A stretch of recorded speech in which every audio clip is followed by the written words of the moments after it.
Tämä on ajankohtaista Iitissä puheohjelma. Ja jaksoissa käsittelemme Iittiä ja Päijät-Hämeen hyvinvointialuetta koskevia asioita. Jaksoissa keskustelevat Iitin keskustalaisten lisäksi vaihtuvat vieraat, jotka liittyvät jakson teemaan. Voit myös kysyä meiltä jaksojen aiheista Iitin keskustan Facebook-sivuilla. Mikäli sinulla on mielessäsi asioita, joista haluaisit meidän keskustelevan, olethan meihin yhteydessä. Ajankohtaista Iitissä puheohjelman tuottaa keskustan Iitin kuntayhdistys ry. Esitetyt mielipiteet ovat keskustelijoiden omia henkilökohtaisia mielipiteitä, eivätkä siis välttämättä vastaa Iitin keskustan näkemyksiä asiasta. Tervetuloa Iitin keskustan podcastin pariin. Tänään jaksomme nimi on Kuntavaalien jälkiviisaat. Tämä on meidän ensimmäinen jaksomme, mitä olemme tässä tänään tekemässä. Vieraitamme tänään täällä on kunnanvaltuutettu ja tarkastuslautakunnan jäsen Maija Virta, kunnanvaltuutettu Veikko Ikonen sekä Mika P. Salminen, kunnanvaltuutettu elinympäristövaliokunnan jäsen, kunnanhallituksen varajäsen sekä Päijät-Hämeen ympäristöterveyslautakunnan jäsen. Ja aiheetammehan tänään on kuntastrategia, Iitin kunnan hallintomalli sekä Iitin kunnan elinympäristö. Maija halusi aloittaa tästä kuntastrategiasta puhumisen. Kerrohan vähän Iitin kuntastrategia, mitä se tarkoittaa ja mitä siinä on mukana. Kuntastrategia lähtee laista. Ja kuntalaki määrää, että kuntastrategian pohjalta johdetaan kuntaa. Eli kaikki kunnan päätöksenteko pohjautuu kuntastrategiaan. No hyvä kuntastrategiahan olisi semmoinen, että se asettaisi pitkän aikavälin tavoitteet ja suunnan. Se huomioisi nykytilan ja tulevat muutokset. Se edistäisi hyvinvointia ja elinvoimaisuutta. Se auttaisi erottautua muista kunnista. Ja sitten minkä takia se pitää laittaa paperille on se, että se luo yhteisen ymmärryksen, että me kaikki sitten ajatellaan siitä tulevaisuudesta samalla lailla. Sen pitäisi myös innostaa meitä, eli sen pitäisi olla silleen innostavaa, että me kaikki nähtäisiin, että no joo, tämä on nyt semmoinen kunta, missä minäkin haluaisin asua. Ja tietysti sitten sen pitäisi myös kertoa niistä asioista, mitä me ei tehdä. Eli sen pitäisi olla tämmöinen dokumentti, tai siinä samassa yhteydessä pitäisi päättää, että kun ei kaikki kunnat voi tehdä kaikkia asioita, niin mitkä on ne asiat, mitä Iitin kunta ei tee. Mitä mieltä itse olet tästä tämänhetkisestä kuntastrategiasta? No, kuntastrategiahan periaatteessa pohjautuu siihen, mitä Iitin kuntastrategiat on ollut jo vuosikymmeniä. Siellä puhutaan siitä, että me ollaan tämmöinen pitäjä kahden kaupungin välissä, pohjautuu maaseutuun. Vahvana tekijänä on se, että me ollaan itsenäinen kunta ja näin, mutta ehkä tästä nykyisestä kuntastrategiasta vähän puuttuu semmoista konkretiaa, eli siellä voisi vielä selvemmin kertoa just siitä, että ei pelkästään sitä, että me haluamme olla elinvoimainen, mutta miten me sen teemme. Ei se, että me haluamme, että ihmisillä on paikkoja, missä asua, mutta miten me käytännössä voisimme sitten niitä vaikka asuntoja tänne Iittiin saada enemmän. Mitä haluaisit sitten muuttaa tässä nykyisessä strategiassa, kun sanoit, että tämä perustuu siihen, mitä on tehty jo pitkän aikaa, eli ollaanko tässä oltu jo jumissa pitkän aikaa samassa strategiassa käytössä, mitä on sitten vaan ikään kuin päivitetty ja jatkettu vuodesta toiseen? No tavallaan sehän on aina hyvä, että se pohjautuu historiaan ja siihen, että siinä on pitkäjänteisyyttä. Ei kuntia kehitetä 4 vuoden jaksoissa, vaan että se on pitkän päälle mennään. Mutta tokihan meidän pitää katsoa aikaa ja sitä mukaan, kun elinympäristö ja asiat meidän ympärillä muuttuu, niin meidän pitää myös nähdä ja muuttaa sitä meidän strategiaa, että miten me vastataan tämmöisiin asioihin.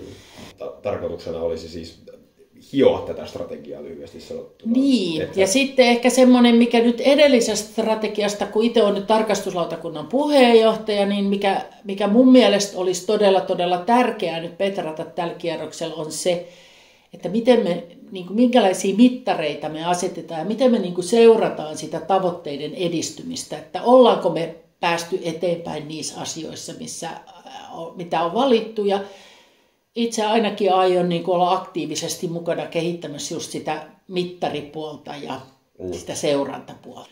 Hyvät mittarithan on sellaisia niin objektiivisia, eli niitä pystyisi niin numerolla mittaamaan. Täällä esimerkiksi monipuolisen asumisen, se on siis kuvaus on se, ja sitten mittarina esimerkiksi väestön kehitys. No väestön kehityshän on objektiivinen mittari.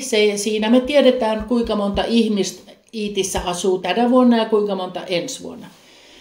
Mutta sitten tietysti, kun me ei oikeastaan voida juurikaan mitään sille, että kuinka monta ihmistä meiltä kuolee vuodessa, kuinka monta lasta meille syntyy, niihin on todella vaikea vaikuttaa. Niin ehkä voisi ollakin parempi mittari vaikka se, että mikä on niinku tämä nettomuutto Iittiin ja Iitistä pois. Ne on asioita, mihin Iitin kunta pystyy enemmän vaikuttamaan omilla toimilla. Eli tarkennetaan sitä mittaria.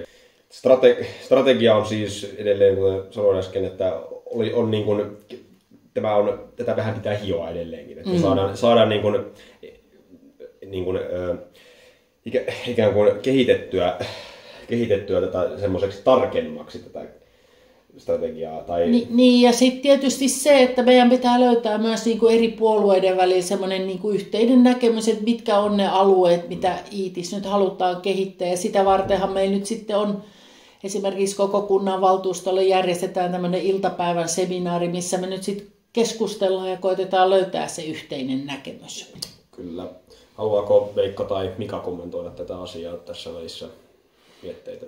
Siinä on ihan Maija sen keskeisen asian kertoi se, mitä siitä nätisti jätit kenties kertomatta, että se on ongelma ollut vähän se, että kun se on konsulttivetoinen tekele ja konsultit tulee 2-vuotiskauden jälkeen sen tarkistuksen tekemään, niin ainahan he toteavat, että erinomaisen hyvin on mennyt, kun he tekevät kenties 100 kuntaa vastaavan suunnitelman, jossa suurin piirtein nimi vaihdetaan, niin ei ole kovin kuntakohtaiselta vaikuttava. Eli se ei lähde niin kuin kunnan ja kuntalaisten omista lähtökohdista, vaan se on sellainen yleishyvä ratkaisu, joka ei ole kellekään vastenmielinen. Eli tässä on ongelmana sinun mielestä siis se, että tätä ei ole kuntalaiset itse tehneet tätä strategiaa, vaan tämä on tehty ikään kuin ulkopuolisten tilausta. Se on juuri niin kuin Maija äsken tuossa sanoi, että se on lakisääteinen velvollisuus kunnalla olla ja se on toteutettu juuri niin, että konsultti on sen tehnyt ja tänä vuonnakin konsultti on meillä käynyt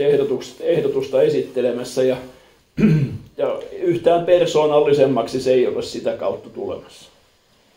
Niin, on Veikon kanssa kyllä ihan samaa mieltä, mutta tietysti sitten se, että ollaanko esimerkiksi me valtuutetut kaikki tarpeeksi aktiivisia, nähdäänkö me ja ymmärretäänkö me tämän työn tärkeys ja panostetaanko me tarpeeksi tähän työhön, että sittenhän ei enää jää mitään muuta vaihtoehtoa kuin että konsultin on pakko kirjoittaa joku paperi, jos valtuutetut ei niin kuin sydämestään osallistu tämän työn tekemiseen. Että tämä on kuitenkin kuntalain mukaan meidän valtuustokauden tärkein työ, mitä meidän pitäisi tehdä.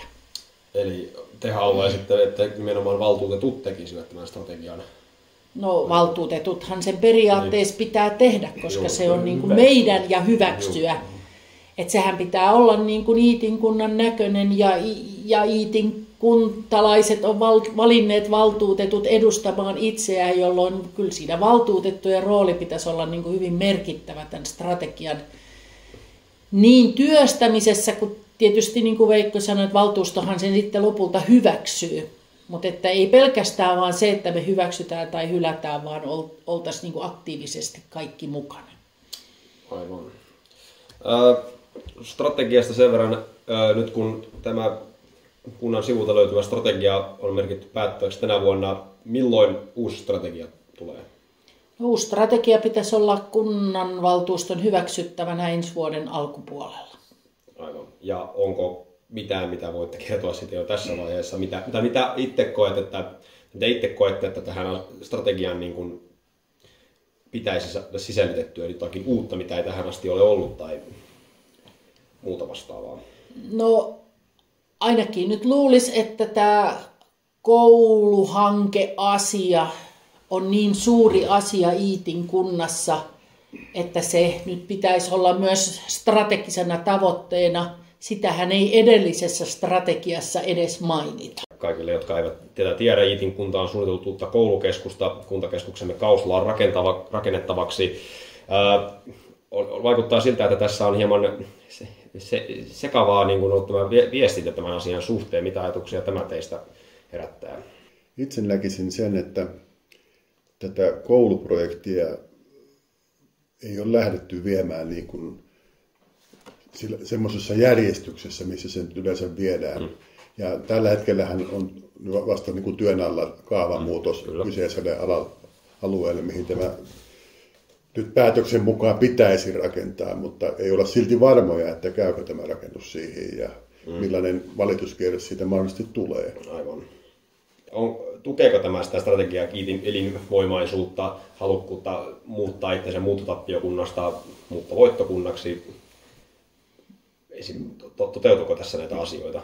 No jos tämä projekti hoidetaan hyvin ja saadaan se koulu oikeaan paikkaan ja saadaan toimivaksi se koulu, niin mä uskon, että se lisää sitä. On minun näkemys. Kyllä. Onko muut varmaan ovat aika samaa mieltä?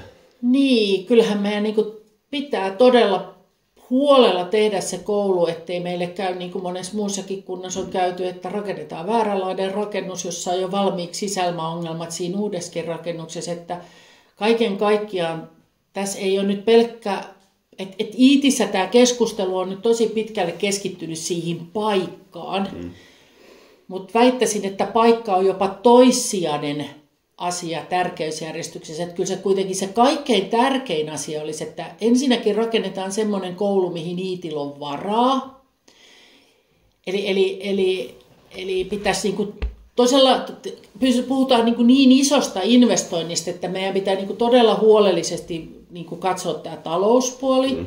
Ja sitten toinen asia on se, että miten se koulu rakennetaan niin, että varmistetaan, että se koulu ei ole jo kosteusvaurioitunut ennen kuin sitä saadaan edes auki. Et esimerkiksi joku suurelementin rakentaminen voisi olla semmoinen ratkaisu siihen, että rakennetaankin se koulu tehtaassa eikä siellä vesisateessa työmaalla.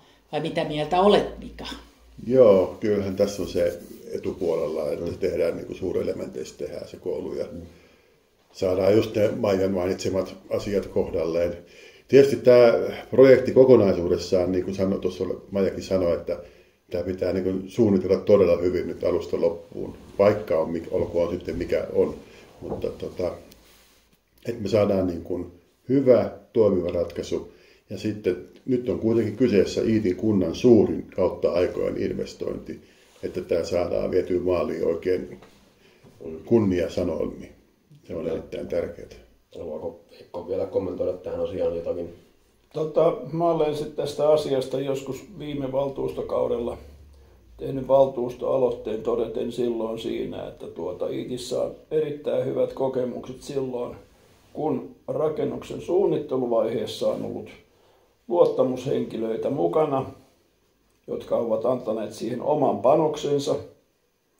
Ja sitten rakentamistyöryhmässä on ollut myöskin luottamushenkilöitä mukana. Silloin, kun siellä on näin se asia hoidettu, niin silloin siellä varmasti myöskin se valvonta tulee hoidettua. Mutta jos se jätetään pelkkien konsulttien vastuulle, niin kuin meillä nyt on lähiaikoina ollut minun käsitykseni mukaan liian suuri taipumus luottaa konsulttivetoiseen toimintaan, niin olen huolissani siitä jo etukäteen. Hyvä. Jatketaan elinympäristöä muuten. Mika, elinympäristövaliokunnan jäsenenä, onko Iitissä mitään muuta tämmöistä elinympäristöön liittyvää asiaa, mikä tätä kuntastrategiaa tukisi, mitä itse haluaisit tuoda esiin näitä tämmöisiä, tai ylipäätään mikä parantaisi kunnan viihtyvyyttä sillä tavalla? No, elinympäristövaliokunnan asialistallehan kokouksessa kuuluu hyvin paljon tällaiset erilaiset korjaukset, investoinnit. Ja nyt asuessani vähän reilu 4 vuotta Iitissä, niin olen kyllä huomannut, että täällä on hirveä investointitarve ja korjausvelkahan on Iitissä muun muassa katuinfran kohdalla melkoinen. Kyllä. Ja me joudutaan koko ajan painimaan, että saataisiin rahat riittää aina seuraavalle vuodelle investointiin ja korjauksiin, että se on se suurin ongelma tällä hetkellä. Eli siellä on vanhentunutta, on vesi ja viemäri ja yleinen katuinfra. Ja mä uskon, että kun näitä saadaan pikkuhiljaa korjattua, niin tietysti huoltovarmuus kaikki paranee ja saadaan ehkä jossain vaiheessa sitten, kun meillä on hyviä tonttimaita, niin kaavoitettua lisää omakotitalotontteja. Ja saadaan, kun tämä infra on sitten toimiva, niin sitten saadaan varmaan rakentajiakin tänne ja muuta investointeja. Ja mitä meillä on hyvää, niin meillähän on sitten tietysti hyvä luonto, hyvät kulkuyhteydet. Näissä infra pelaa hyvin. Meillä on juna menee Lahteen, juna menee Kouvolaan. Ja sitten kunnan osittainen rakennuskanta on hyvässä kunnossa. Totta kai nyt puhutaan tästä kouluinvestoinnista, mikä on se kunnan historian suurin investointi. Niin se kun saadaan vietyä hyvin maaliin, niin me pystytään samalla parantamaan myös sitä, että me saadaan semmoisia rakennuksia, mitkä vaatisi hirveästi investointeja, niin voidaan poistaa niitä rakennuskannasta. Ja tällä pystytään kunnalle taloutta paikkaamaan osaltaan myös säästöillä. Meillä on hyvät elinmahdollisuudet tässä itsenäisenä kuntana jatkaa, kun vaan hoidamme meidän niin sanotut raha-asiat hyvin.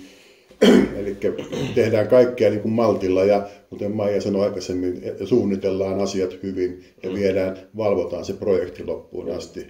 Me pystytään kehittämään itseämme infran suhteen. Ja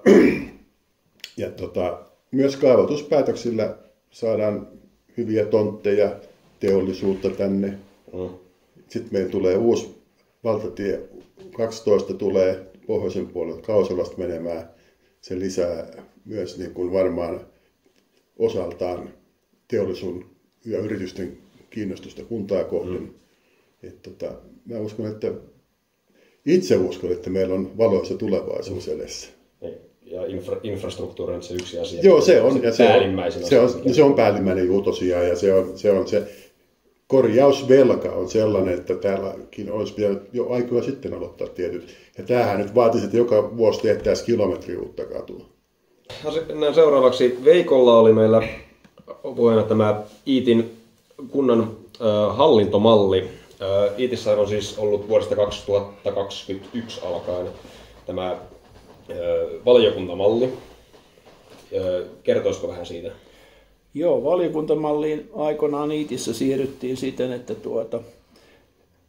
edellisten kuntavaalien jälkeen olleessa viimeisessä valtuuston kokouksessa, jossa samassa kokouksessa myöskin valittiin uusi kunnanjohtaja, niin hyväksyttiin nykyinen voimassa oleva hallintosääntömalli, joka keskeisimmiltä osaltaan sisälsi sen, että silloin haluttiin päästä huomattavan monesta lautakunnasta eroon ja siirryttiin 3 valiokunnan malliin ja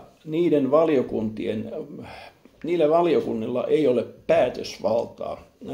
Kokeneemmatkin luottamushenkilöt ovat todenneet ihan selvällä suomen kielellä, että kun ei ole päätösvaltaa, niin kokouksiin valmistautuminen on paljon kevyempää kuin silloin, kun oli päätöksentekoaika.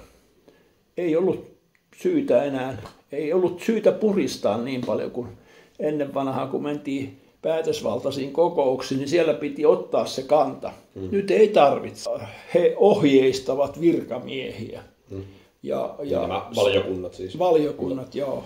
Ja ohjeistaminen ei suinkaan vielä edellytä, että virkamiehet toteuttavat sitä, mitä valiokunnat ohjeistavat.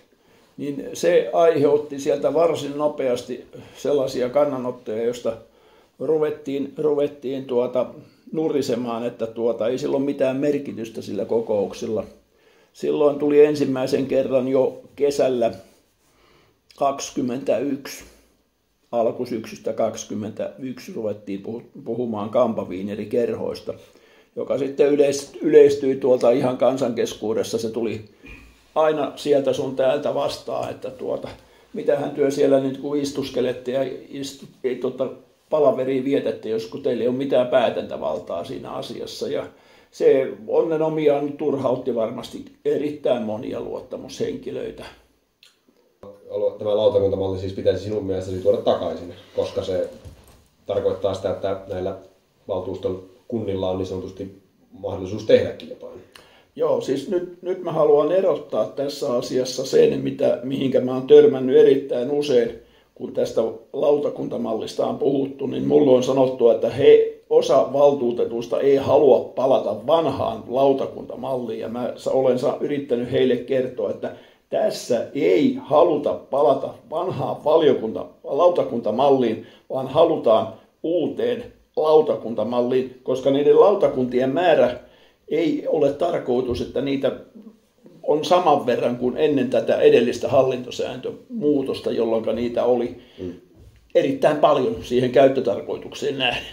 Eli Maijalla kommenttia. Niin, mä nyt vaan haluan tässä nyt vielä niin kuin tarkentaa, että siis kuntalain mukaanhan valiokunnan ja lautakunnan ero on se, että valiokunnassa voi olla ainoastaan valtuutettuja ja varavaltuutettuja jäsenenä, kun taas lautakunnassa voi myös olla ketä tahansa kuntalaisia jäsenenä.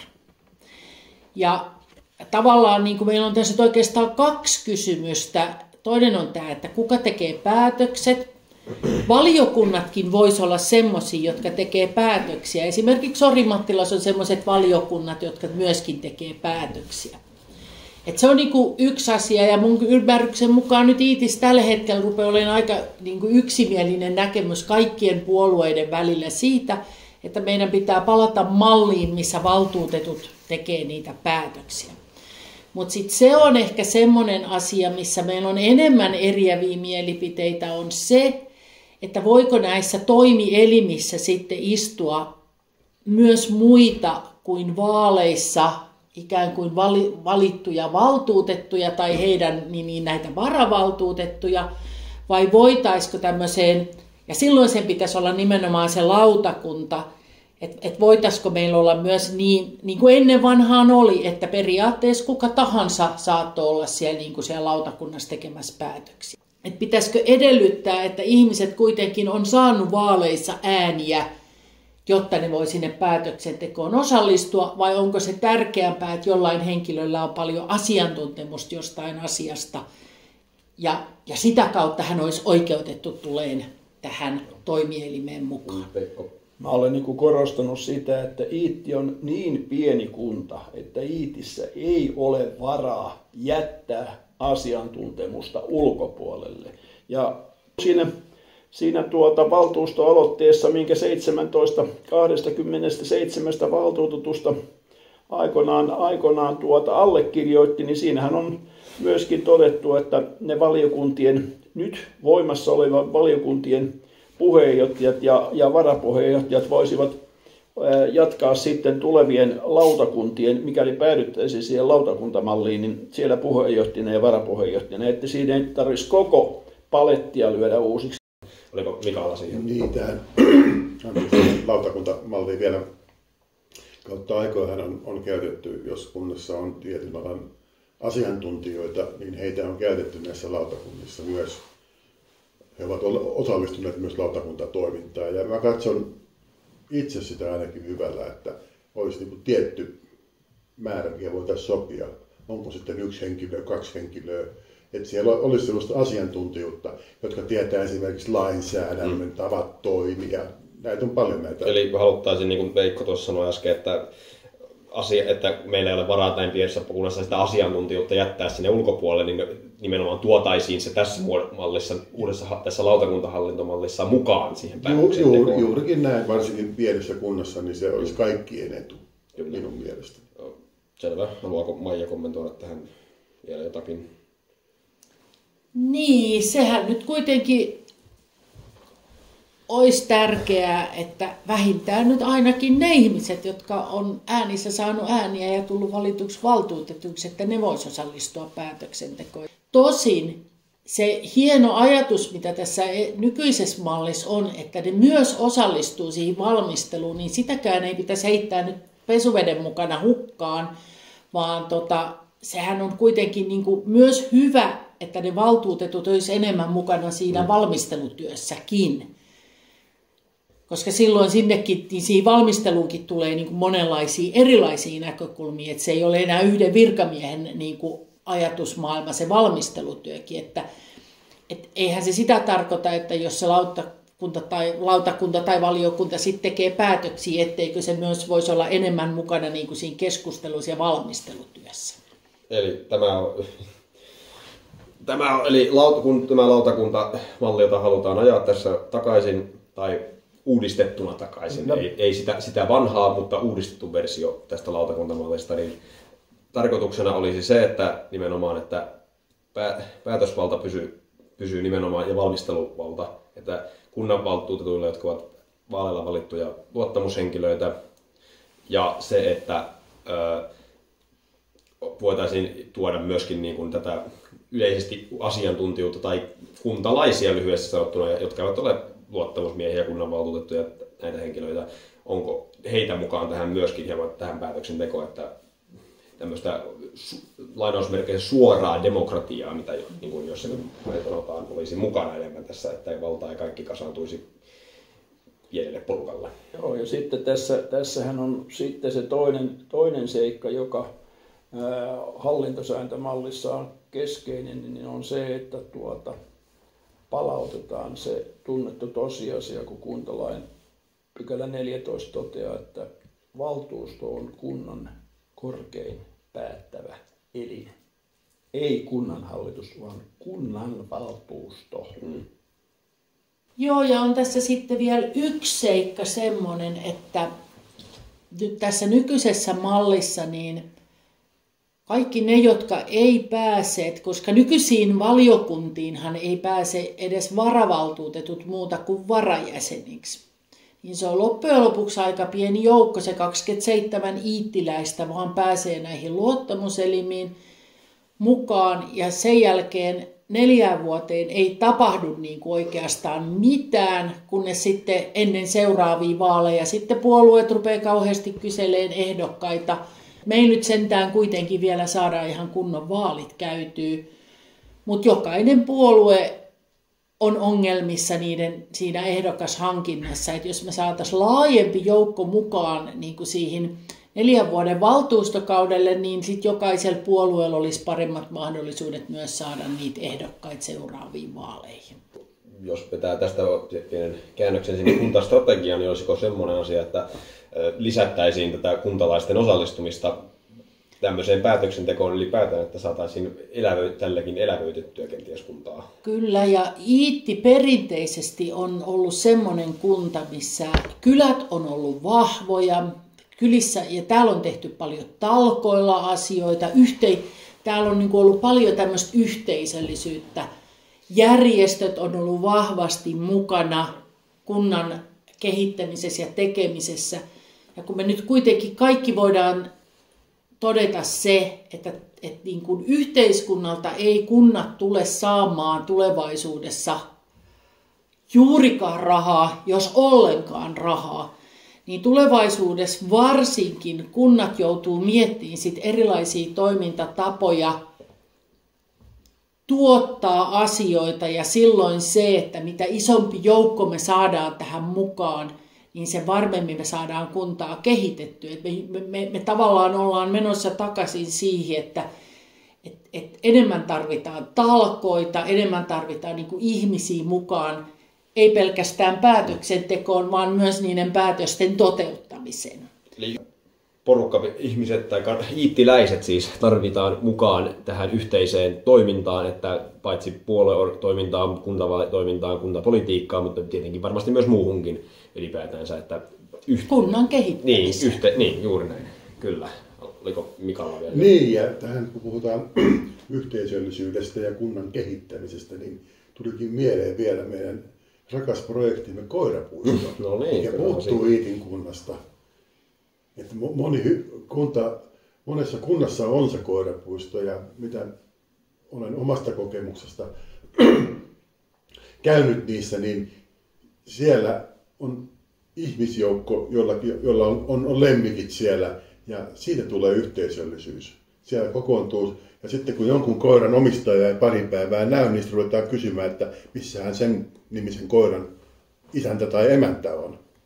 Ja nyt Iitistä, kun 10 vuotta sitten purettiin koirapuisto päiväkodin alta pois ja otettiin tarvikkeet talteen ja sitten, että tehdään uusi jossakin vaiheessa ja nyt on tarvikkeet hävinnyt ja kaikki on hävinnyt ja nyt on projektina, että me saataisiin uusi koirapuisto Kausama-keskustaan, koska sitä on monet ihmiset toivoneet. Että on paljon niin kuin vanhuksia, joilla on koiria, jotka ei pitkiä matkoja pysty lähtemään eikä ole autoa, niin he pääsevät keskustassa viemään koiran. Ja se voi olla monellekin vanhukselle tai monellekin ihmiselle niin päivittäin ainoa kontakti toisen ihmisen kanssa. On paljon yksinäisyyttä.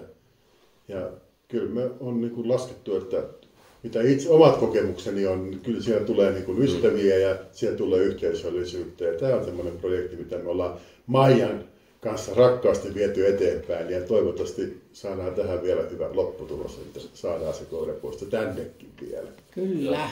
Näin. Hyvä. Eli yhteisöllisyyden eteen tullaan jatkamaan toimia niin kuin jatkossakin. Kyllä.